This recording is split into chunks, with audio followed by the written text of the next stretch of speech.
I'm going to show you how to do a Lucet cord, and these are some examples of the Lucets that can be used, that are available. What Lucet is one or two cords that make a square cord. Very strong, very sturdy, usable for a lot of different applications. Good. I first thread it through the hole on top just so that I've got something to hold on to at the beginning. I like wrapping my the thread around it this way for tension. You might find something else more comfortable for you.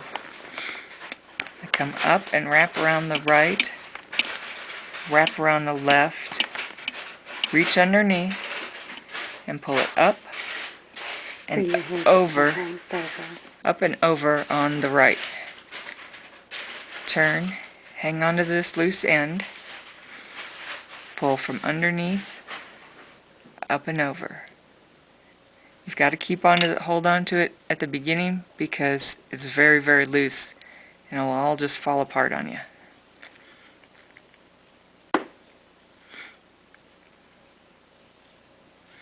Eventually, after just a few rounds, you'll get enough started that you've got something. You've got to have that play in the beginning, don't you? So that yeah. So you get something that you can hold on to. At that point in time, then you can speed up your process. But it's just turning it, pulling from the right, up and over, pulling. Do it a few more times slow, and then I'll speed up. Holding the center on it? I tend to hold the center and kind of creep up. Just everybody would probably hold on to it however is comfortable for them, as long as they can just keep turning it.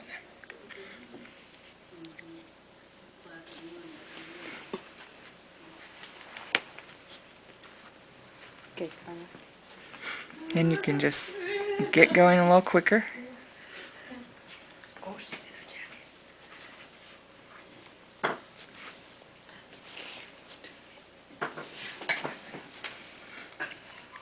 4 times.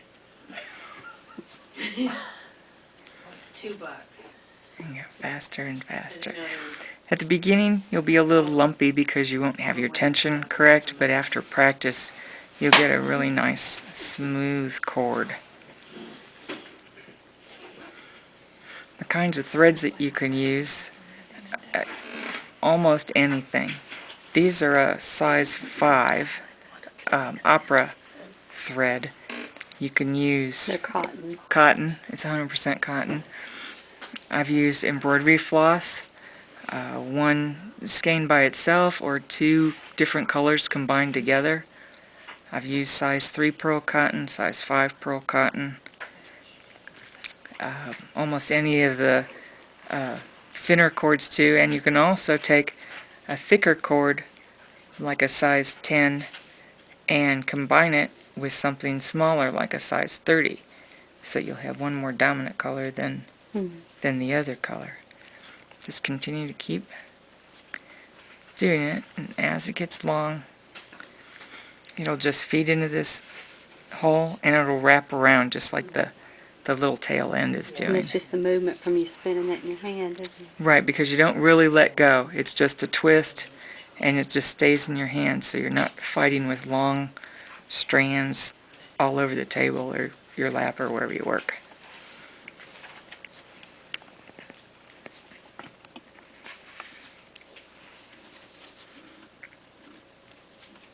Uh-oh. Blue thread wants to join us.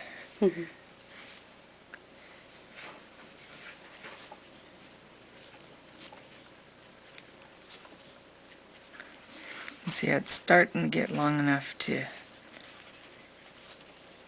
feed into the hole, and all it's going to do is just start wrapping around and around and around. We'll go ahead and finish this one now.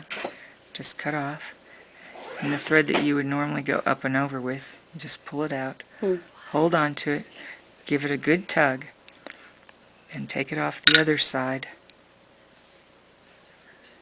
thread the end through and pull it up.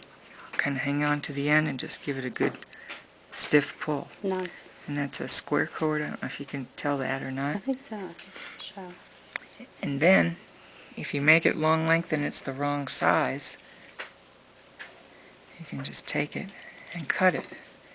Because the way that it's knotted, it doesn't come undone. I would suggest some fray check at the end of it just to keep away the threaded ends.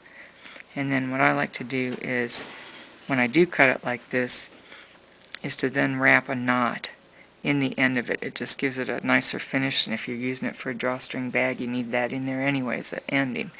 We'll do a cord like this next.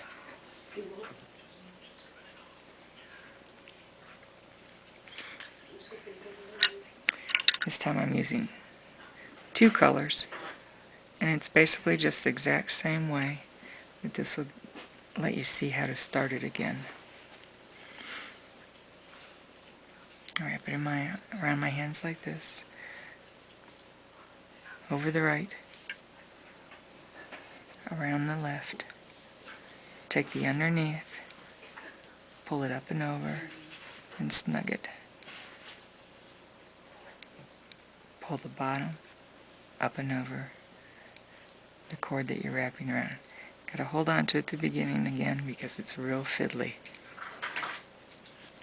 But once it gets going, then you've got something to hold on to.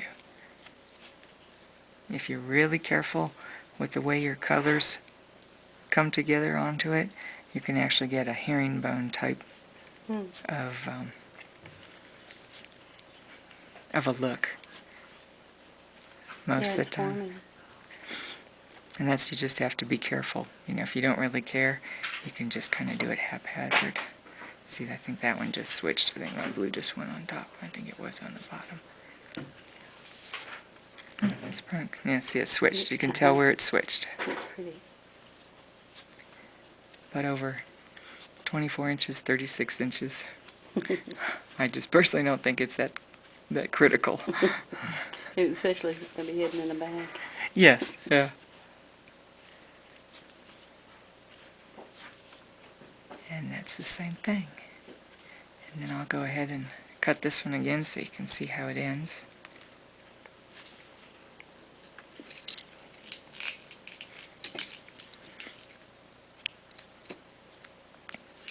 Pull this loop just back straight out. Hold on to it. Give it a snug tug. And I like it so that it goes up and like that so that you know that it'll pull Same straight direction. up. Right. And just thread those through. And just pull it tight, tight. And there's a real secure knot in the top and the bottom. Good looking cord. And that's about it. Again, this is like what a Lucet looks like. And you've just watched a Lucet cord being made.